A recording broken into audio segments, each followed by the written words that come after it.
Game of Thrones. Kind of a big deal. Well, it was. Arguably the most popular television series in the world during its run from 2011 to 2019, Game of Thrones was an unexpected premium cable gamble, trying to tell more adult stories in a genre most of the public assumed was the stuff of hobbits and child wizards. It became a flagship series for HBO and an entry point for millions into the wider world of epic fantasy literature, including yours truly. Game of Thrones, both the series and the novels, is special to me. I've been a fan of plenty of other media. I grew up on classic Simpsons, attended a national convention in the 1990s for Mystery Science Theater 3000, swooned with Buffy the Vampire Slayer, digested and debated every new Lost episode for clues as it was aired, and read every Jasper Fforde novel as soon as it's published. But it was Thrones that really awakened another level of fandom in me. The series came out during the time I was finalizing a divorce, and it allowed me to become immersed in a complex, ambiguous, challenging world with characters to match. I've never been obsessed with a series quite like Game of Thrones, and I'm grateful for its 8 seasons, even if I have my points of disagreement. And yes, there are some significant points of disagreement. Season 8. Whew. Okay, here we go. Ask most fans of Thrones about Season 8, and they'll likely fall into 3 general responses. 1. Rueful shaking of the head of all that potential gone to waste. 2. Intensive crying and screaming to the heavens. 3. Desperate flailing to defend what is only curdling further with every passing year. Alas, for a show famous for upending conventions and subverting expectations, I guess its biggest subversion of all was delivering a satisfying ending. Cue King Bran clip. And who has a better story than Bran the Broken? Who has a better story? How about anyone? To be fair, the TV show had gone through some, let's call them, shifts in quality before. With its 6th season, the show had run out of source material. Even though author George R. R. Martin had a 5-book head start, the show overtook him in 2016, and Martin is still literally working on the same novel. We could have gone to 11, 12, 13 seasons, but I guess they wanted a life. As of this video, there is still no release date for The Winds of Winter. In the time it's taken Martin to write the next Thrones novel, the entire Game of Thrones TV series will have completed airing, as well as probably its prequel spin-off.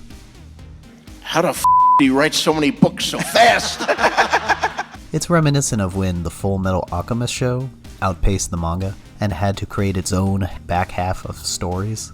Regardless, once showrunners David Benioff and D.B. Weiss, aka D&D, did not have the luxury of adapting Martin's words, well, that's when things started feeling different. Like, you need the bad different. Like, Dany kind of forgot about the Iron Fleet. Well, Dany kind of forgot about the Iron Fleet and Euron's forces. They certainly haven't forgotten about her. Different. Lest you believe I am a D&D hater of the First Order, I actually think they are skilled at adapting Martin's sprawling story into a complex yet accessible TV series.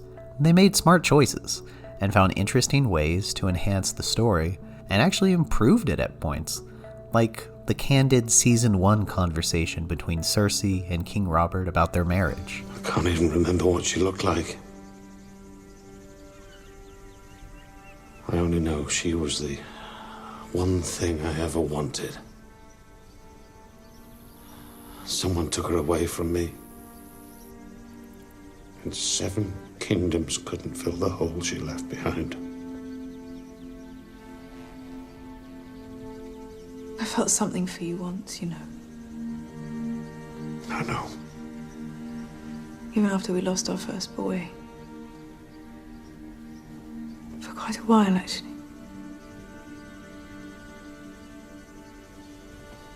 Was it ever possible for us? Was there ever a time, ever a moment?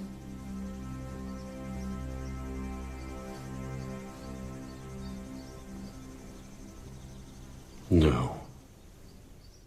Or the Season 2 decision to have Arya posing as the cupbearer for Tywin Lannister rather than Roose Bolton. Good. And one more time, where are you from? Barrington, my lord. House Dustin. 2 crossed long axes beneath a black crown. And what do they say of Robb Stark in the north? They call him the Young Wolf. And? They say he rides into battle on the back of a giant direwolf. They say he can turn into a wolf himself when he wants. They say he can't be killed. Do you believe them? No, my lord. Anyone can be killed.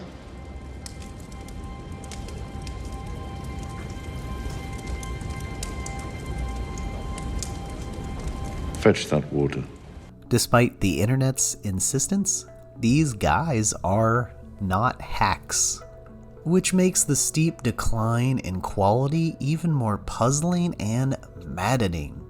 If I had to craft a thesis for where Thrones started to drift onto a different path, it's not moving beyond the books. I mean, obviously that's part. But I think it's when the plot armor started getting awfully thick. Thrones had accrued a well-earned reputation for the show that would go there. Shocking twists, the sudden deaths of main characters. The great part about these early twists are that in hindsight, they feel entirely set up. Of course, Ned Stark's sense of honor would be his undoing when other people don't have the same moral compass. Of course, Robb Stark could lead to his own ruination by thinking military victories could smooth over dissatisfied allies that he was ignoring. Of course, Jon Snow would be betrayed by his own Night's Watch brothers because they saw his big picture, pragmatic amnesty policies as anathema to their ongoing bigotry and grievances against the people on the other side of a border wall. Huh. That one kind of sounds topical. Oh yeah, I guess I should say spoiler alert, but in all honesty, if you're clicking on an essay about how the final season of Game of Thrones could have been fixed, I'm going to assume that you're not new to this. I see you've played knifey spoony before. The shocking twists all had something in common. They were the consequences of characters making mistakes. Everyone could make mistakes, and those mistakes could be very deadly. Nobody was safe. And then everybody became insulated from the consequences of their mistakes. Take Jon Snow at the Battle of the Bastards. He disregards all of his battle planning, is baited by Ramsay Bolton, gets his army surrounded and massacred, and then was rescued at the last minute by his sister. Take the Battle Beyond the Wall, where Jon and his crew screw the pooch trying to capture a zombie and need a last-minute rescue from Daenerys. Or take Tyrion getting everything wrong with his control of Meereen, only for Dany, again, to come to the rescue. Hey, whatever happened to Meereen? Who cares? After Season 5, if you were in the top tier of characters, the kind that got the glossy magazine covers, then consequences no longer mattered. They floated safely above them, no matter the contrivance. Check out this tracking shot from the culminating battle in the Long Night.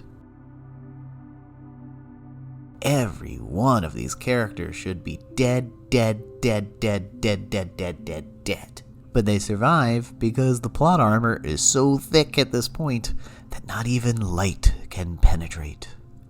Oh my god, babe! Game of Thrones is on tonight. It's the series finale. Khaleesi is marrying Jack Sparrow.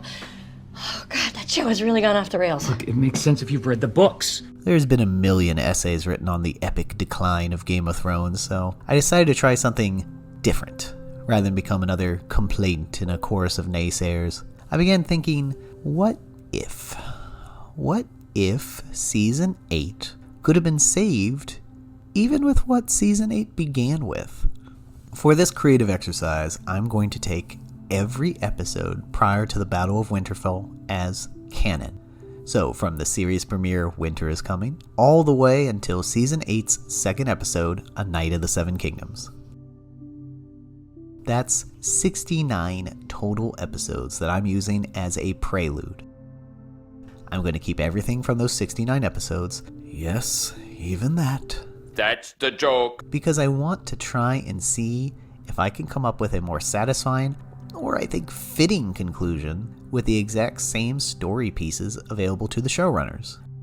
I've also limited myself to the ideas I had over the course of one day when my 7-month-old baby, bless him, got me up at 3 a.m. For whatever reason, my brain kept thinking of ways to salvage Season 8. And so, Denzians of the internet, I present to you my humble possibilities. How Game of Thrones Season 8 might have been saved. Part 1.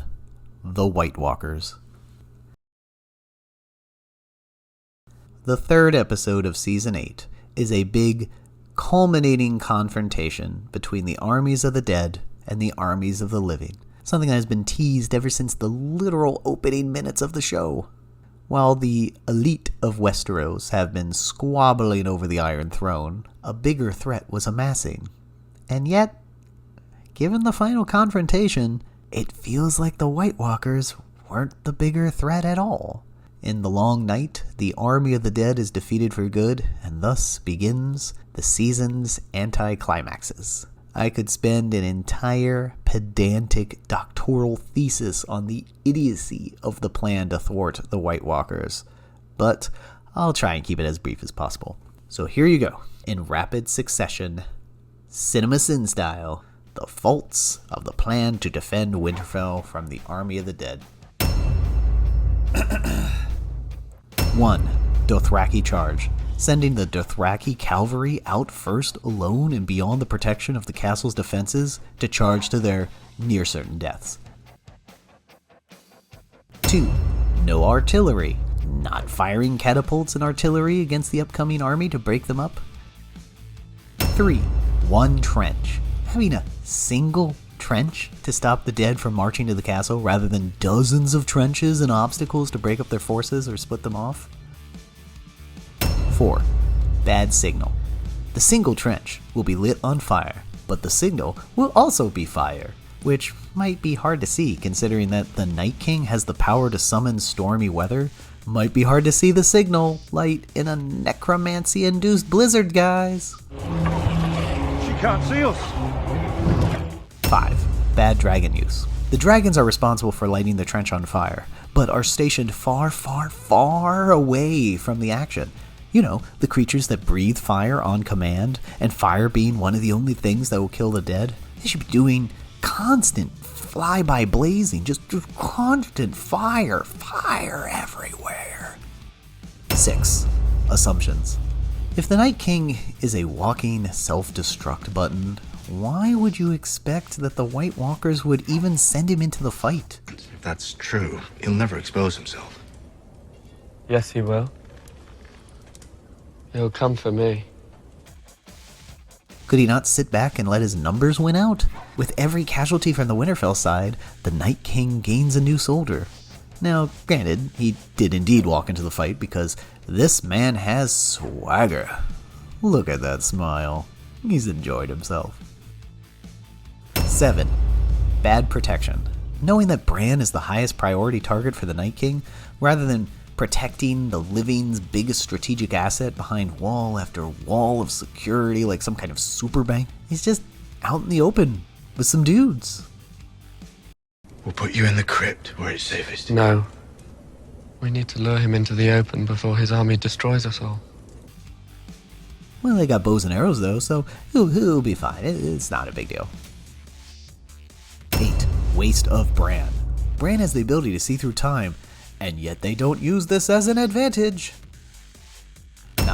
no warging. Bran can control different animals with his warging, and yet they don't use this to their advantage either. He could control flights of birds to spy on the dead, or hundreds of packs of wolves to attack. Nope, all those ignored unique resources. Then again, Bran is surprisingly unhelpful ever since he became an all-knowing creeper god. Oh, brother, this guy stinks! 10. Crypts. Plus there's the whole women and children hiding in the crypts plan when your opponent can literally raise the dead upon command. I'll excuse this one, because it's cool, and honestly, I'd be more upset with the show if they didn't make use of it given the circumstances.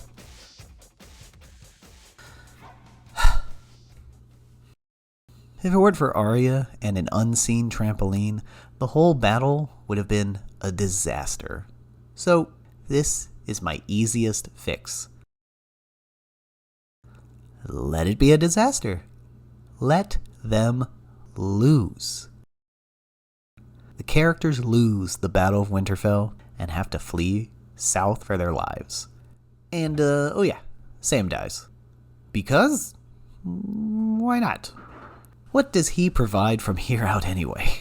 On the show, the loss of characters like Theon and Sir Beric and Ser Jorah were tempered because they were characters that had outpaced their significance to the narrative. Theon has already been redeemed, saving Sansa. Jorah has already proven his unfailing devotion to Dany and suffered through being a snowman. And Sir Beric has literally died multiple times before. That guy's purpose was a setup to eventually bring Jon Snow back to life through the aid of a red priest or priestess. He was a living plot device.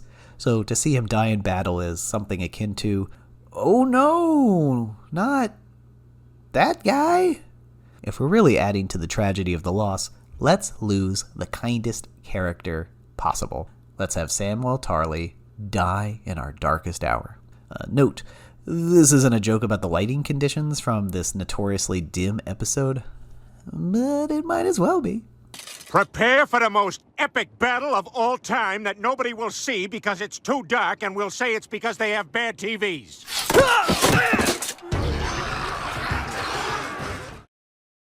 This prolongs the danger of the White Walkers and increases the urgency of the threat as they continue amassing more territory. This places our characters in constant peril as they have to stay on the run, fearful that the dead will eventually catch up to them as they dally to try and shore up allies in the fight. It adds an extra sense of tragedy for us, seeing Winterfell overrun, the ancestral home of the Starks, our starting point in this universe. And now it belongs to them. It feels more of a loss than killing off peripheral characters like Dolorous Edd or Lyanna Mormont. At least you got that HBO paycheck upgrade, girl. This also creates another urgent goal, to get King's Landing on their desperate side. In the original version, Cersei won simply by staying out of the battle while her enemies were depleted by banding together to take out the White Walkers. Now, with the army of the dead still marching, it means that Cersei hasn't been rewarded for her cowardice. She's only delayed facing the looming judgment. This also creates a Rocky-style structure of losing the first fight in order to train and be better for the second fight. It keeps the threat of the White Walkers alive and adds extra layers of dread to every scene. Now, any scene with two people sitting in the woods just talking becomes more serious, because we know the dead are on their way. This takes that feeling that permeated the excellent Season 8 episode of Night of the Seven Kingdoms and translates it to the rest of the season. Have this dilemma come to the literal walls of King's Landing where Dany and her forces are trying to compel Cersei to join the fight that is literally coming to her door. This way, there's also an increased need to dethrone Cersei. The forces of the Seven Kingdoms are needed urgently, and Cersei would simply prefer to sip her wine from her balcony and smirk. Now, rather than simply taking out Cersei because Dany wants to sit the Iron Throne, it becomes a matter of taking out an obstinate and unhelpful ruler to fight the bigger war that will consume them all. Keeping the Night King alive will also lead into the next part. Part 2. Jon Snow. Jon Snow. the would-be bastard of Ned Stark who grows up to discover he's really the rightful heir to the Iron Throne and a secret Targaryen love child.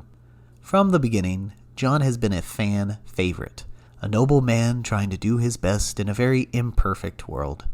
Plus, there's that luxurious hair.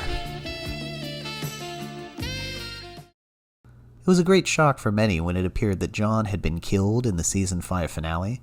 The cast and crew spent an entire year swearing that Jon was really dead.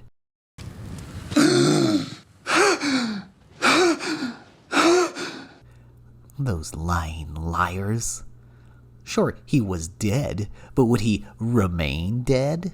Because you don't bring a red priestess up to the wall with the power to resurrect for nothing. And thus Jon Snow was resurrected by the Lord of Light, praise be his name. But for what purpose? The most obvious reason would be to defeat the Night King and the threat he poses to all life. Jon is the secret Targaryen, the family of fire and blood, the titular fire in the Song of Ice and Fire. There's plenty of setup for Jon's destiny to be the one to take down the Night King. D&D disagreed. They thought Jon was called upon to be the hero too often. We hope to kind of avoid the expected, and Jon Snow has always been the hero, the one who's been the savior, but it just didn't seem right to us for this. So they called upon Jon's younger sister, Arya Stark, to deal that sweet, sweet finishing blow.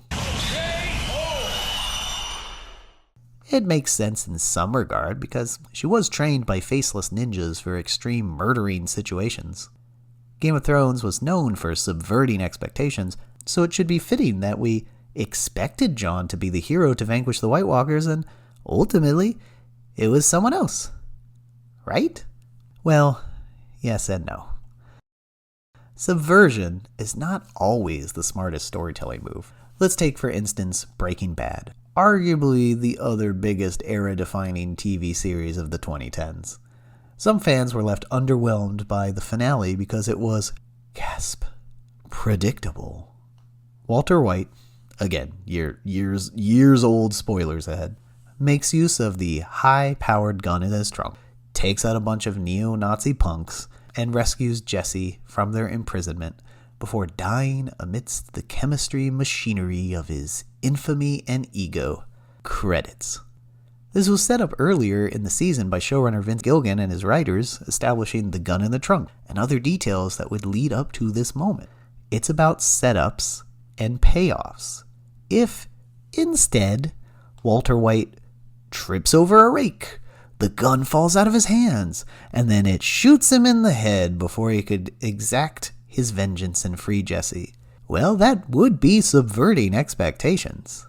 The problem of people calling something predictable is that often it's because the writers have successfully steered their story to a path that makes sense based on the choices beforehand. If the writer takes you all the way from A to Y, and when you can see Z, that's not bad writing. That's a natural conclusion, and quite often it feels correct and satisfying, even if deemed predictable by many. Wait a sec. White Walkers? Walter White? Never mind. For years of clues, it was suggested that Jon Snow was really Rhaegar Targaryen and Lyanna Stark's secret bebe. Jon's parentage was the question that George R.R. Martin famously asked D&D during an introductory meeting to see if they were real fans. Now, if it turned out that Jon was actually a tavern wench's bastard, after all these years of mystery and clues and momentum, that would be subverting our expectations. It would also suck. The requirements of subverting expectations is that the alternative needs to be stronger and more interesting. When Ned was beheaded in Season 1, it elevated the stakes and drama and led Westeros into a civil war with 5 proclaimed kings vying for the Iron Throne. That result is worthy of the subversion. It made for a more enticing and exciting and conflict-heavy story. As Season 8 plays out, Jon Snow becomes less the hero we recall and, even more disappointingly, the less the character we even remember. Throughout Season 8, Jon is reduced into being the human equivalent of one of those keychains that have stupid catchphrase sound clips. She is my queen. You are my queen. Daenerys is our queen. She is our queen. She'll be a good queen. You are my queen. I don't know what else I can say. You can say nothing. I don't want it. I told you I don't want it. I never wanted a crown. We get it. That complex, stubbornly noble character for 7 seasons has become a robot that says 2 things and also sleeps with his aunt. Hey, at least it's consensual, which is saying something for this show. It feels like D&D simply didn't know what to do once they were presented with finalizing Jon's destiny. In this reworking, let's have Jon's focus be on the Night King and not care about who sits the Iron Throne. Sure, he's Team Dany, and sharing the Queen's bed definitely puts him in a position of influence. However, it's an authority that Jon doesn't want. I don't want it. Nor really respect. He's always been drawn more to the person rather than the honorific titles, finding common cause among enemies and kinship wherever he may go. The end result of Jon choosing to live behind the wall with the other wildlings and freefolk is the correct ending for his character. It's the steps he takes to get there that could use some additional work.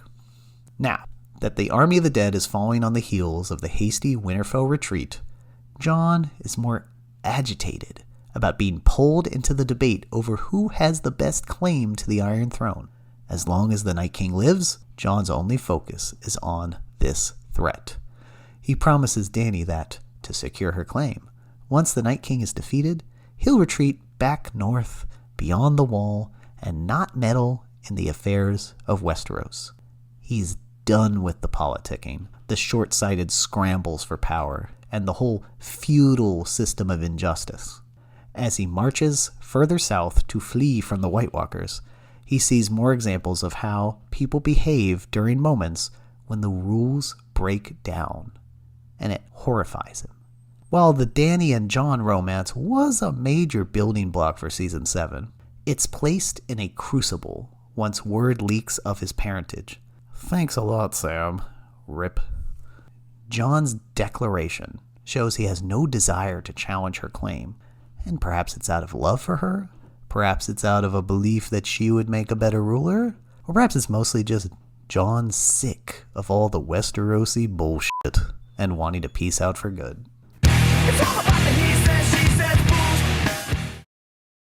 Jon and his amassed forces stage a final stand against the army of the dead, not far from the walls of King's Landing. This then splits the climactic encounter into 2 theaters of war. The first is Jon, and most of our characters, taking that final stand in a rematch against the undead, hopefully learning from their mistakes and making better use of strategic planning. The second would be Dany and a delegation trying to appeal to Cersei to join the fight and share, her stockpile of dragon glass and wildfire. It's here where Dany bears a sacrifice and has to make a choice between personal vengeance and the greater good. But we'll get to more of that in detail later. Suffice to say, Jon was brought back to defeat the Night King or be king. And if he's not going to sit on the Iron Throne, then he needs to be the one to defeat the Night King. In the end, as Dany ascends the Iron Throne and looks to become less the ruler that Jon had hoped for, he'll hold to his word because that is who Jon Snow is at his core, stubbornly honorable. And instead of his honor typically getting him into trouble, it now dooms the 7 kingdoms to potential tyranny. He then heads north, his mission completed, having slain the White Walkers and the Night King, and he washes his hands about the affairs of the 7 kingdoms, the Southerners, and resettles beyond the wall with the other wildlings. In this version, it becomes a choice of Jon's, rather than some strange punishment to appease Dany's leftover army before they take off. Seriously, as soon as they sailed away. You could just have unbanished Jon, but whatever. It also feels like a culmination of 8 seasons of him growing increasingly cynical with politics and leadership, leading to him forfeiting his claim to the throne, paralleling old Master Aemon, his mentor and secret Targaryen royalty at Castle Black. The Wall, now unnecessary to hold back the White Walkers, becomes a symbol to separate the call of Westeros from Jon's new chosen life.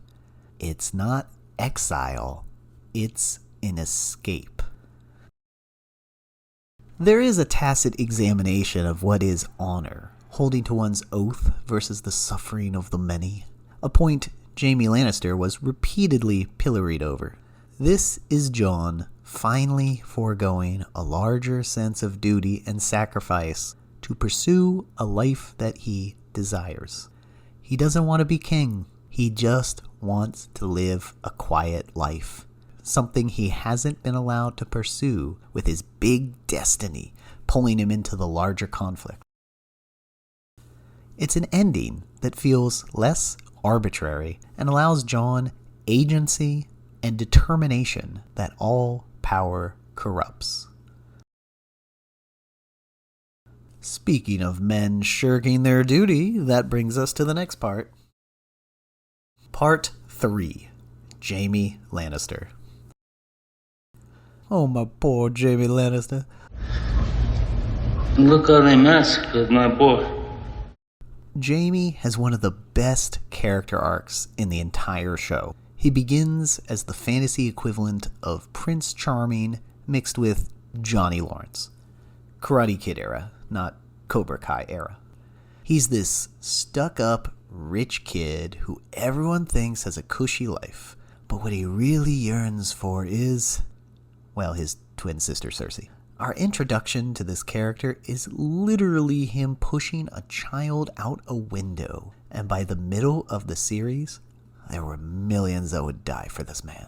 The more we got to know the man infamously mocked as Kingslayer, the more we realized how complex and broken he was from his dueling loyalties. He had an oath to serve the king, and an oath to protect the lives of others. But what does it mean when they conflict? When the king specifically wants to destroy the lives of innocents? Jaime did what he thought was right, slaying the Mad King to save millions in King's Landing from certain annihilation. But he never told anyone the truth. He absorbs their insults, their derision, knowing that he saved them all, but he doesn't beg for their understanding. Over the course of 7 seasons, Jaime went from bad boy to reformed bad boy. He even goes to Winterfell to fight the army of the dead against his sister's wishes. And then in season 8, D&D decided to throw 7 years of characterization away and declare Jaime an addict relapsing, falling back to his obsessive love for Cersei. He leaves behind a weeping Brienne, which is just unforgivable, and returns to Cersei. Is he going back because he knows he's the only one who can get close to Cersei? The only one who can convince her to relent? Nope. On his way back to King's Landing, he even tells Tyrion he never really cared for the little people. And for every one of the million people in that city, innocent or otherwise. To be honest, I never really cared much for them. Innocent or otherwise. Excuse me? That seems in direct conflict with the Jaime that killed the Mad King to save all those little people. Hello, my name is Mr. Snrub. He reunites with Cersei. They flee to the cellars of the Red Keep and die from a ton of falling bricks. Wow. This conclusion for Jaime and Cersei feels very dumb. It feels like the characters just said, F it. But also, so did the writers. 7 years leading up to this?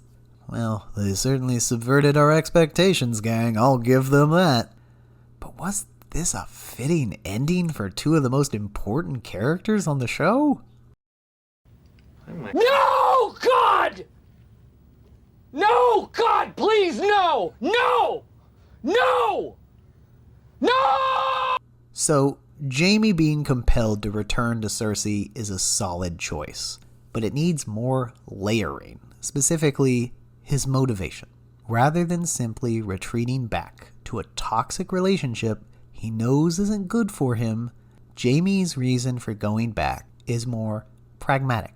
He's the only one who can get close to Cersei, and, therefore, the only one who can get close enough to take her out. The Kingslayer becomes a Queenslayer. Again, it's a breaking of his oath, of his love for the person he cared about the most, but it's for the benefit of all those little people. He feels a duty that only he can fulfill, and that is why he leaves behind Brienne. It's still a tragic outcome, because we all wanted Jaime and Brienne to move into the country and start a family of very tall, very blonde kids together. Or maybe that was just me. He's reluctantly leaving behind a life of personal comfort with a good woman who loves him because he recognizes that, unfortunately, nobody else can do what he can. This is where things get a little more complicated, a little more George R.R., if you will. This is where we produce a little healthy subversion of our own. We expect Jaime to go back to King's Landing and slay his sister, thus saving the Seven Kingdoms from her rule. They've said repeatedly, we came into this world together. We shared a womb. Came into this world together, we belong together. We'll leave this world together. Well, not quite. So in this new version, Jaime has ventured back during that climactic final stand against the White Walkers, and he sneaks back into the city with the mission to go to the Red Keep and remove Cersei once and for all. But then, as Dany is flying above and blowing apart whole blocks of the city, yes, we're going to keep the destruction of King's Landing, but more on that later. Jaime encounters what we watched Arya encounter, the citizens running for cover and hoping to escape the carnage. With Arya, she didn't have a real personal connection to these people, to this city. She was there for a few months before fleeing following the execution of her father. She doesn't have real history here. But Jaime does. These are the little people, and they're in danger once again. Jaime sees a small boy in imminent danger. He rushes to save the child, and does so. However, as a result, Jaime becomes mortally wounded. He'll never get to reunite with Cersei, and he'll never get to fulfill his plan to kill her because he decided to do the right thing, the honorable thing, in a flash of instinct. We begin the series with him pushing a child out a window, and we end with him pushing a child out of imminent death.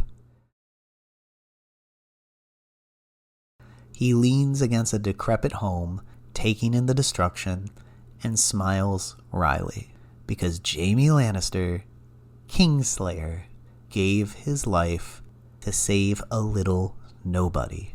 He takes his last breaths on a stoop, watching over the city that over decades had become his home. Jaime Lannister dies a hero, and once again, nobody will know. And that's the way he would prefer. The man has a reputation to keep after all. Which then brings us to another character with murder on her mind. Part 4. Arya Stark. Arya Stark began as a classic staple of fantasy literature. The girl who wanted to play the knight in an era where women were limited to rearing families and other old-fashioned gender norms. Girl who wishes she was a boy so she could have dashing adventures is a very old archetype. And just like her older sister's dream of becoming a fancy princess, these are dreams that George R.R. Martin rips to shreds. His gritty sense of realism will not allow for happy fantasies of simple lives in a medieval setting. Arya wants less sewing and more action with a different kind of needle? Well, how about traipsing all around Westeros with different kidnappers, reprobates, and would-be mentors until she finally heads across the narrow sea to become a shape-shifting, remorseless killing machine? Is that the adventure you wanted? Huh? I think what gets lost in analyzing Arya is the question over cost. Her whole life has been defined by loss. A loss of her father, a loss of her oldest brother, I guess Rickon counts too, a loss of her mother, a loss of her innocence. Arya's had so much go against her that it's extremely easy to root for her. She's the underestimated little underdog trying to settle scores. But her determination to pursue this vengeance is also the very vehicle of her undoing, so to speak. She must strip away who she is to become the unstoppable killer she so desperately desires to be. She must become no one. Who are you? No one. If a girl says her name, the man will let her sleep under a roof tonight. A girl has no name. By season 8, Arya has worked up quite a body count. No, not that kind of body count. She's killed a stable boy, some Lannister soldier, Polliver, Rourg, Sir Meryn Trant, the Waif, Walder Frey, the entire Frey line of men, as well as Littlefinger. And if we kept her delivering that death blow to the Night King, that tally would include over 200,000 of the undead. With the trail of destruction she leaves in her wake, this girl might as well be one of the 4 horsemen. The tiniest one, with the little pony. But there is always a cost. Arya's character arc isn't about going from loser to magic murder ninja badass. It is a tale of self-actualization, but it's more a tragic one. She's not the same little girl she used to be, and this is often characterized as her growing up, or shedding naivete to become wiser to how the real world works. But she's not the same girl, because she sacrificed part of who she was to chase her goal of being a remorseless killer. When she reunited with Sansa in Season 7, their entire storyline that season was how little Arya and Sansa recognized one another. Both significantly changed from their horrifying life experiences. For the more, shall we say, gullible among us, you may have even worried whether or not Arya might kill her older sister. Even though this never happens, because this contrived storyline was one of the worst in the history of the show. It demonstrates how little she resembled the old Arya. She's been so single-mindedly focused on completing her hit list of payback that she's given up her humanity. Arya is not supposed to be girl boss life goals. Arya is meant to be a cautionary tale over obsession. In the show, Arya kills the Night King and then sits around for a while before heading to King's Landing to kill Queen Cersei and other high-profile names left on her death list.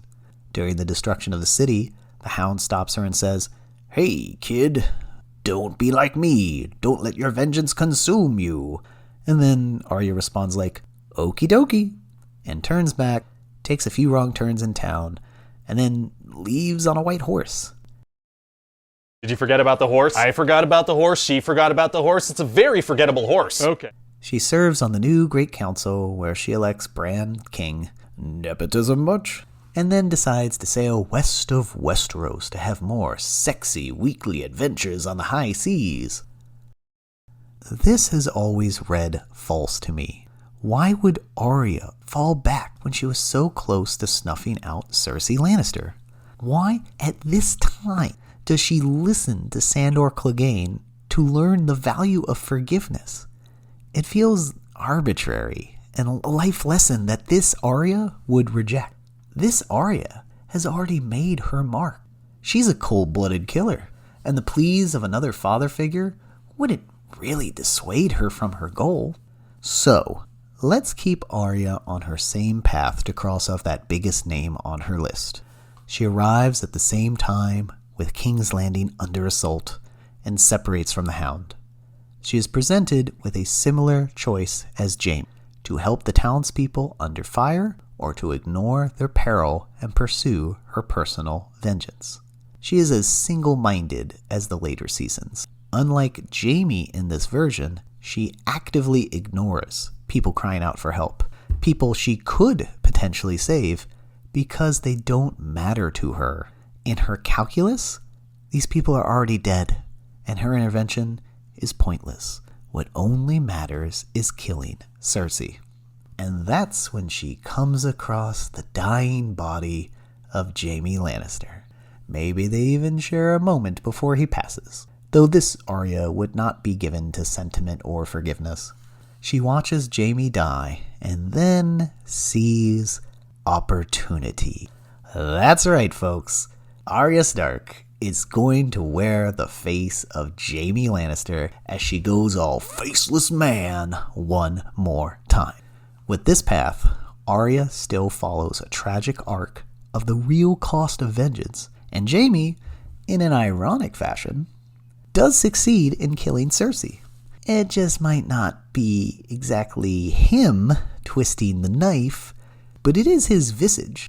And had Jaime not elected to venture back to King's Landing, then Arya never would have had this chance.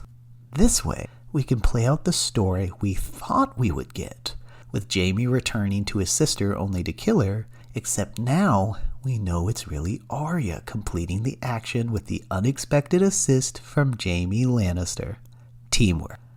His sacrifice still matters. He still gets to achieve his mission, and Arya still gets to see her vengeance through to the end. Recall the prophecy of Maggie the Frog to a young Cersei. And when your tears have drowned you, the Valonqar shall wrap his hands about your pale white throat and choke the life from you. She always thought that would be Tyrion, but fans have believed that Jaime would be the real fulfillment. Now, it does come true, but with an ironic twist. What a twist! Hat tip to old Maggie there. Jaime and Cersei do go out together, but just not as expected. And Arya? There's no west of Westeros for her to explore. She dies in the fall of the Red Keep along with Cersei, having completed her vengeance. There's nothing left for Arya in this world. She's dissolved the parts of her that could live a normal life in order to transform into a machine calibrated for one purpose. Now, that purpose has been fulfilled, and in a twisted way, it's her own version of a happy ending. There's nothing left for her. Speaking of tragic girl bosses, it's time to come to the part of the video that everyone's been waiting for. Part 5. Daenerys Targaryen.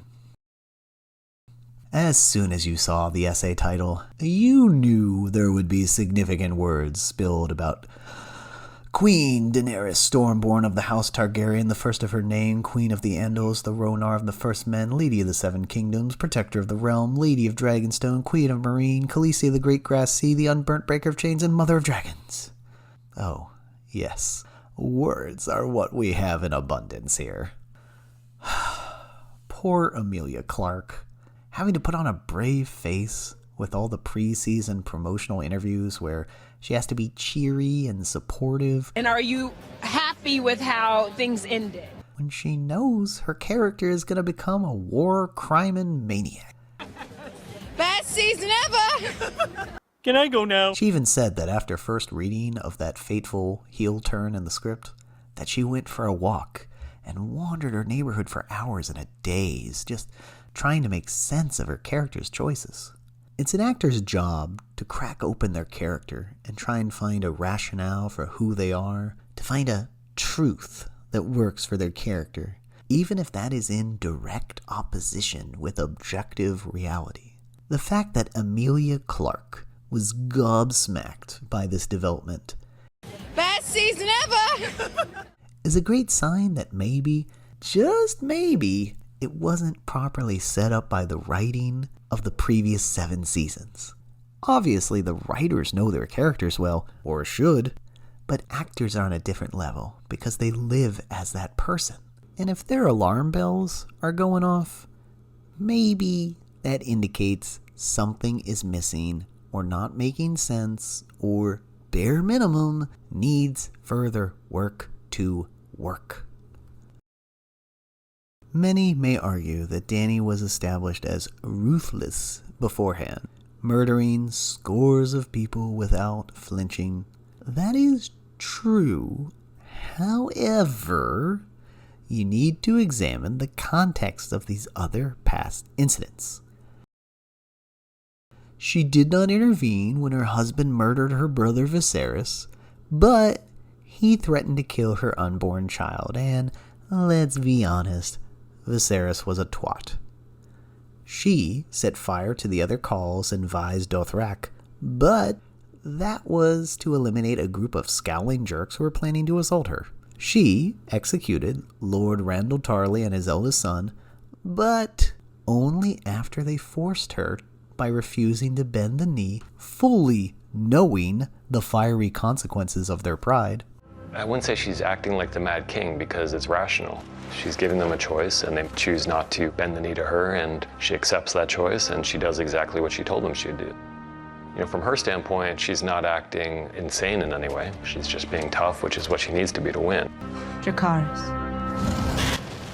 That's the saddest Dracarys she's ever uttered in her life. Prove me wrong. Dany crucified hundreds of the slavers in Meereen, but that was after they refused to free their rosters.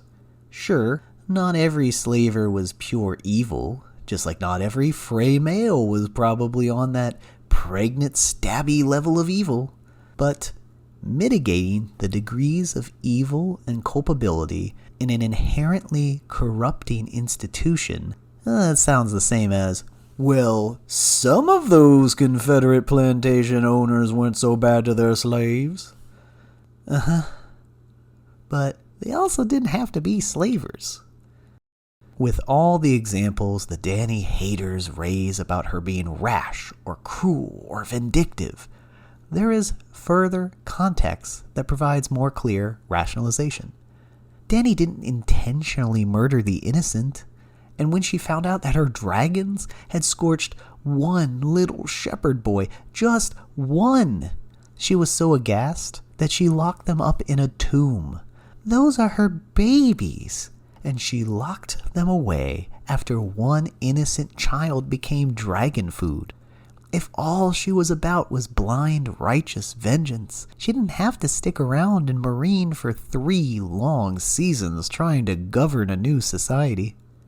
You're telling me that this is the same woman who indiscriminately burns down King's Landing block by block, roasting the downtrodden townspeople for funsies?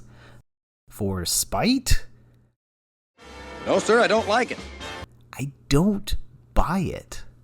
Now, here's the thing.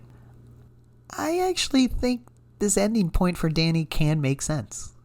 Having a righteous crusade lose its moral superiority when encountering the myriad levels of gray that make up the reality of people and social structures is smart. It's directly related to George R.R. Martin's thematic attempt to bring stubborn ambiguity and real-world complexity to a fantasy setting beholden to tropes. Nothing is ever as simple as it seems. It fits. It also makes sense for this crusade to become perverted or mark a turn toward more extreme behavior with flimsier justifications. But the slide toward tyranny is not overnight.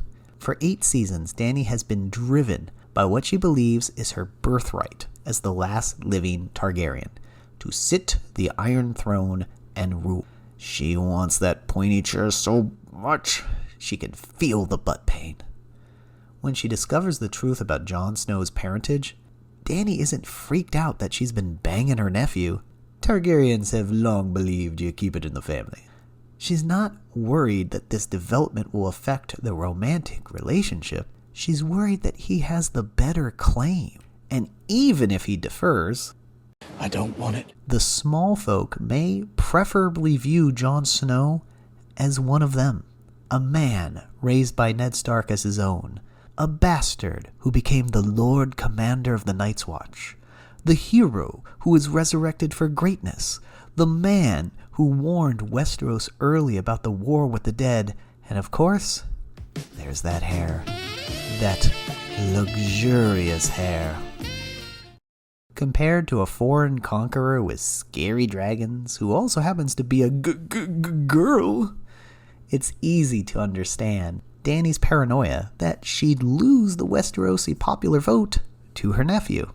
It's a legitimate concern. That is until you realize Westeros isn't a democracy. It's whatever the winner says it is. 300 years ago, Aegon flew his dragons across the narrow sea and forced Westeros to submit. If Dany wins out in her battle against Cersei, who would perish without a living heir, it would be a restoration of Targaryen rule. She would win the throne because, like her ancestor, she took it not by right, but by overwhelming force. She still presents the greater force. The other aspect to recognize is that she can portray herself not as a foreign conqueror, but as a liberator, toppling a corrupt ruler who refused to heed the call to defend her own people against the army of the dead. She's a savior for the common folk. She can make Westeros great again. There's also the reality that very few people know Jon's Targ lineage. There's Ned, who lost his head, Howland Reed, who's been a recluse, Bran, who is essentially a detached Dr. Manhattan at this point, and Sam, who in this version is also conveniently very dead, plus Jon. This information would be pretty easy to stay contained for Dany, and with Jon swearing fealty to her and declaring his intention to live beyond the wall after beating the Night King, the problem over Jon being a potential rival seems less and less serious. So, let's examine the chain of events that led to Dany transforming into the Mad Queen in Season 8. I see it in 4 parts. 1. Feeling distance and paranoia from Jon's family revelations. 2. Losing her second dragon, Rhaegal, to the Iron Fleet, that I guess she forgot about. 3. Having her bestie, Missandei, executed at the hands of the Mountain. And 4. Triumphing over Cersei's armies and hearing the bells of surrender. That's it. That's how the show presents Dany going crazy town banana pants. Talk to me about crazy town banana pants. The writers do incorporate a lot of other people telling us they worry about Dany's mental state. Characters repeat a supposed Targaryen history of madness. Half the Targaryens went mad, didn't they? What's the saying? Every time a Targaryen is born, the gods flip a coin. I'm worried for all of us. They say every time a Targaryen is born, the gods toss a coin, and the world holds its breath. Damning people by their genetic history isn't exactly fair, you pro-eugenics jerks. In 300 years of Targaryen rule, maybe 5 of the Targs went mad, and even that is in dispute, because their perceived madness could be a matter of successful propaganda. Yeah, her father was famously the Mad King that Jaime slew, but he wasn't always the Mad King. Burn them all! I can't really defend that guy. You know, he got off on burning lords alive and wanted to blow up King's Landing. But just because you have a rotten father, doesn't mean you'll follow in those footsteps. Your father set their towns and castles aflame. He murdered sons in front of their fathers. He burned men alive with wildfire and laughed as they screamed. I'm not my father. No, your Grace. Thank the gods. I think what D&D relied upon was a lot of characters telling us, oh, that Dany, she might be a little cuckoo, rather than actively showing us the progression of some form of mental illness or approaching madness. If what we see on screen doesn't jibe with what all these other characters, many I might add with competing agendas, are saying, then it's not effective writing. I've already questioned the earlier examples of her brutality, So Dany being on the precipice of evil Targaryen madness has always felt a little bit of a stretch to me. I wouldn't say she's acting like the Mad King because it's rational. She's giving them a choice and they choose not to bend the knee to her, and she accepts that choice and she does exactly what she told them she would do. From her standpoint, she's not acting insane in any way. She's just being tough, which is what she needs to be to win. I guess I didn't see particularly that Dany would just firebomb the city. So in this revision, number 1 is no longer a problem. Jon swears to abandon the lands of Westeros upon killing the Night King, while Dany will be heartbroken, losing the second man she ever loved. Sorry, Dario, you were always just a good time at best. It is a personal sacrifice in recognition of her life's goal. Second, we're gonna completely eliminate Rhaegar getting skewered by the Iron Fleet. This is a stupid, stupid moment. That is all the more stupid because the explanation is that Dany forgot about the dangerous dragon-killing fleet sailing the coast. And he kind of forgot about the Iron Fleet. She forgot? Nope. Stop. We're not doing that. Rhaegal deserves better than this. Euron Greyjoy is also just the absolute worst. The worst! So instead, in this new version, Dany never forgets about the Iron Fleet. Rather than waiting until the second to last episode to torch the fleet, she takes them out earlier. The ships have been outfitted with anti-aircraft weapons called Scorpions, so they're expecting an attack from above. But what about below? Just because I think it would be unexpected and cool, what if Drogon dove below the waters of the fleet? We would watch the waters begin to boil and the ships begin to weaken and the men start to panic. Then, all of a sudden, a geyser of fire blasts from below, obliterating a trail of ships. Men falling overboard and being cooked alive in the boiling seas. They're not equipped to fire below the water, and thus Dany has attacked them from a point of vulnerability they didn't even know they had. It turns a sequence that was an example of Dany being inexplicably stupid into her being cunning. Plus, have you ever seen something like that? After 8 seasons of dragon action, it presents something new and kind of cool. The dragons could take turns diving in and out of the water, blasting from above and below, and laying glorious waste to Euron's fleet. So Rhaegal lives, for now, and Dany destroys the Iron Fleet, crippling Cersei's available forces. Third, I'm sorry, Missandei, but you weren't scorch the earth important. You were Dany's BFF since the days of Astapor, so you ladies go back. But nobody would believe that Missandei keeping her head or losing her head was the difference between Dany losing her mother of dragons mind. It's not credible. I liked Missandei, and actress Natalie Emmanuel brought great warmth and strength to the character, who was a child, by the way, in the books. But nobody was going to ride at dawn if Missandei was killed. This would be like Walter White losing his mind if, say, Saul Goodman were to die. Yeah, I mean, he likes Saul, but come on.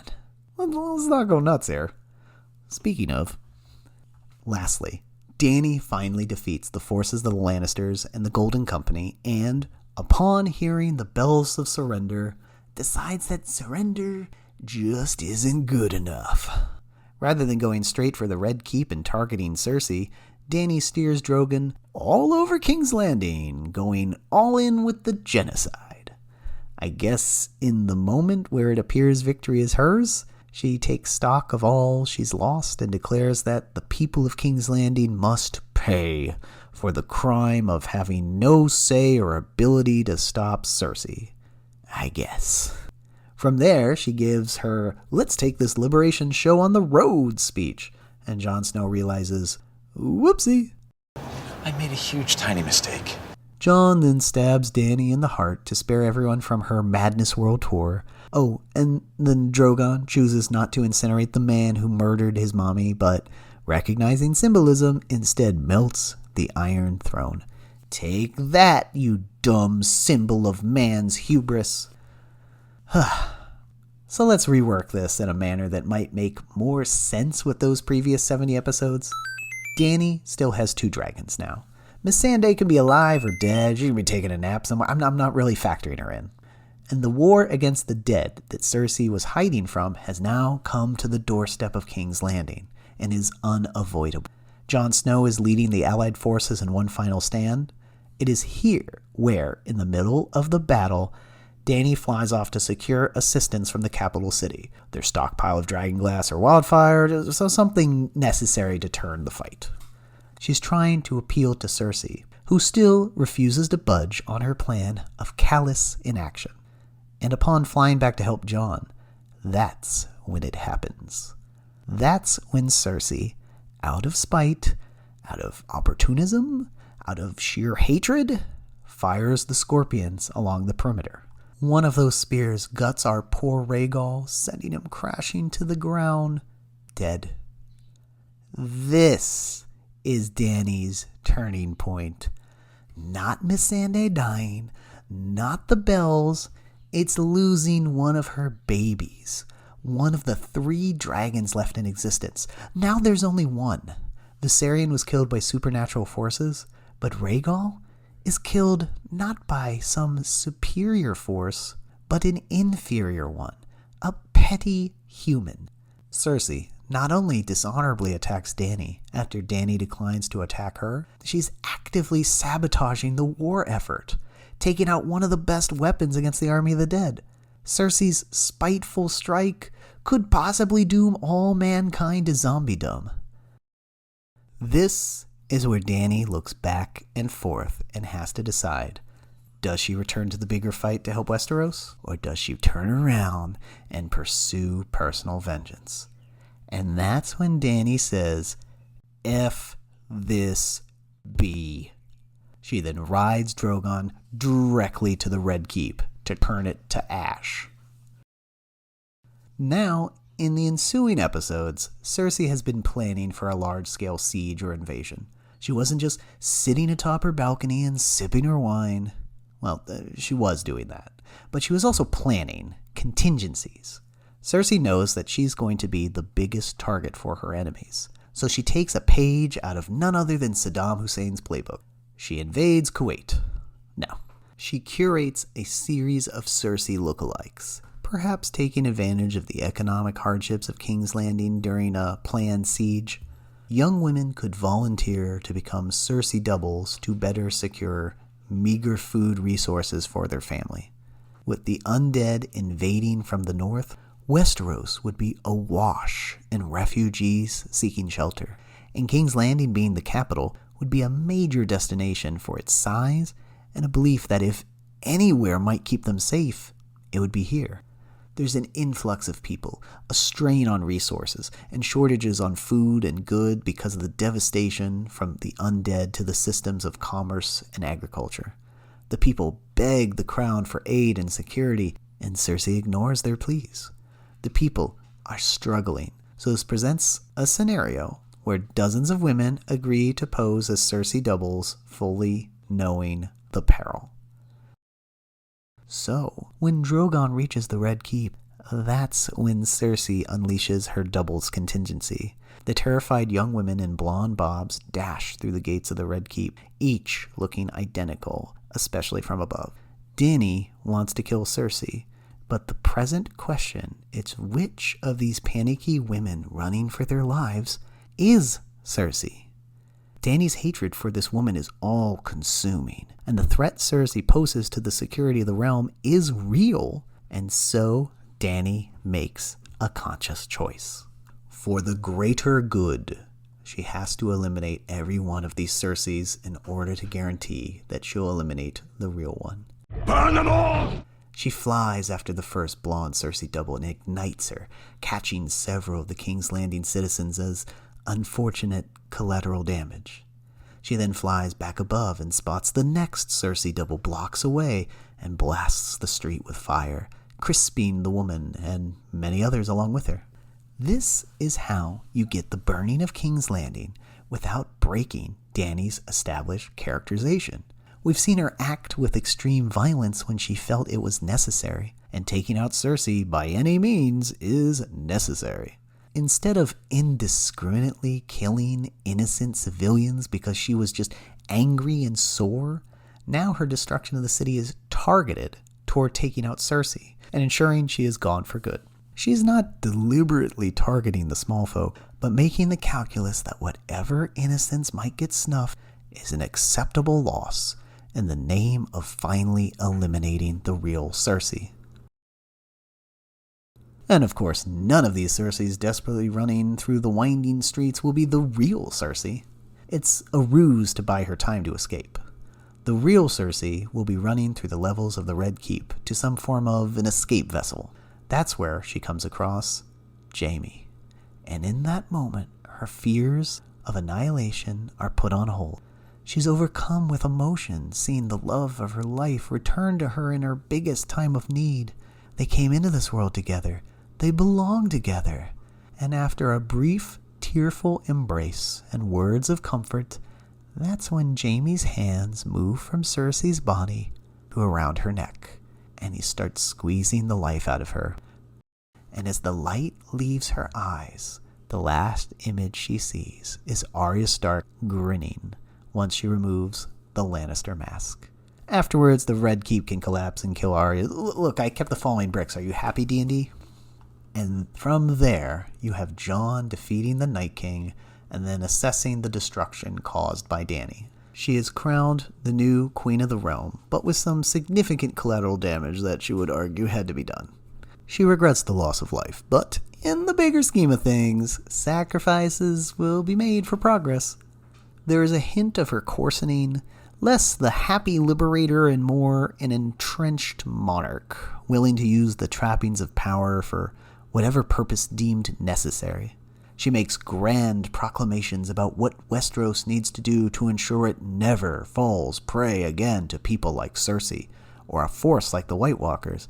And some of these steps sound a little fashy. When Jon needed her in the final fight, she chose to chase after Cersei rather than return to aid him against the dead. He sees where her real interests lie, and it's a reminder that every competitor for the crown becomes corrupted. He keeps to his promise to leave far beyond the wall and turn his back on the petty grievances and foibles of the Seven Kingdoms. He's defeated the Night King. Mission accomplished. He's done with it all. Dany lives, Jon leaves, and the Seven Kingdoms may live to regret their newest head of state, but the wheel keeps turning. Life goes on, and the powerful still get to hold on to their levers of privilege. Part 6. Conclusion.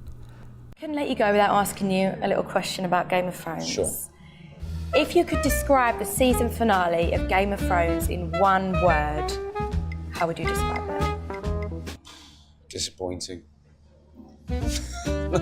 And so, we have our new series ending, and what I feel is more in keeping with the characters and their arcs established up to Season 8. The purpose of this exercise wasn't just to tear apart those final few episodes of a TV show that millions had adored. There are innumerable Gripefest videos on the subject already proliferating YouTube. It was the kind of zeitgeisty show that every content creator felt like they had to have a post-mortem video sharing their take. Even years later, there are still plenty sifting through the ashes. I ate it up too at the time. And honestly, if I've unknowingly absorbed any other creator's ideas and just simply forgotten about it for the course of this, I will happily credit them later in the show notes or with an update.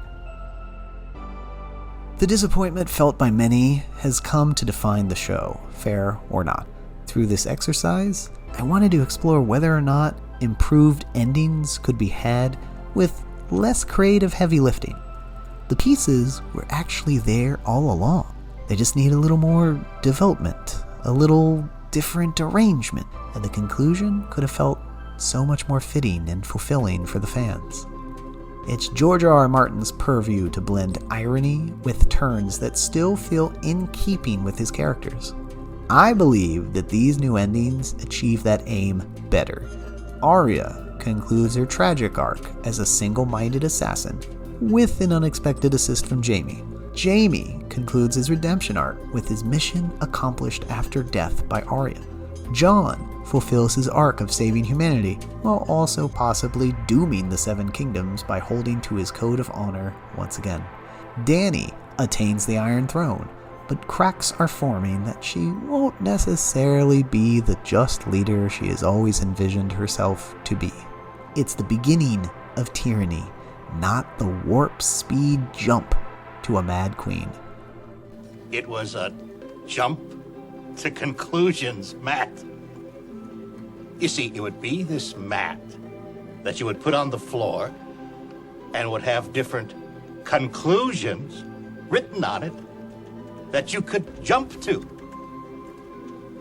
And the other Thrones characters that didn't get their own mentions and chapters? Bran.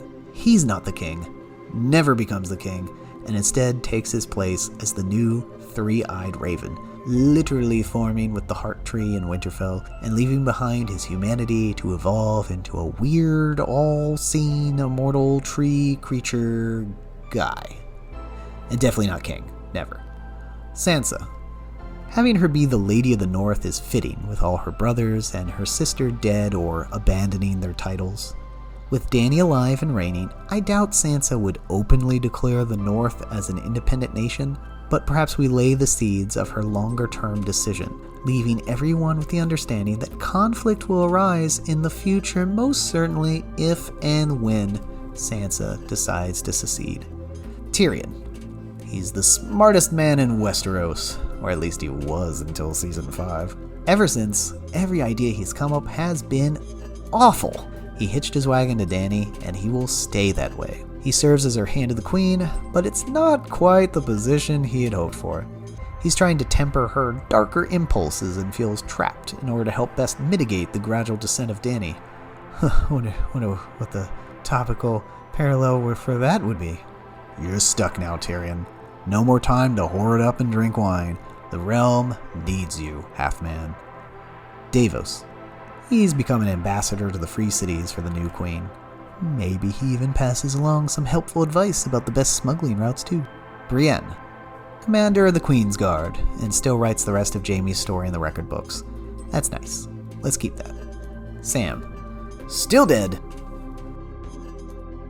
There's plenty more details to smooth out and connections to be made, but I just wanted to make a point that even as bad as people felt the downturn was for Game of Thrones after it left the books, the material and potential was still there to bring it all together for a more appropriate ending that felt fairly satisfying. It could have been done. It was right there. And yet... And who has a better story than Bran the Broken? Well, you know the rest. So thank you for hanging in there for this essay that became way longer than I ever imagined it would get. Although there's nothing stopping you from watching this in segments over an extended period of time. So you know what? Apology revoked. Feel free to leave your own ideas in the comment section about how you think Season 8 could have been improved, or even if you're a defender of that last season. Thanks a lot for watching, and as always, Valor Margulis, my friends.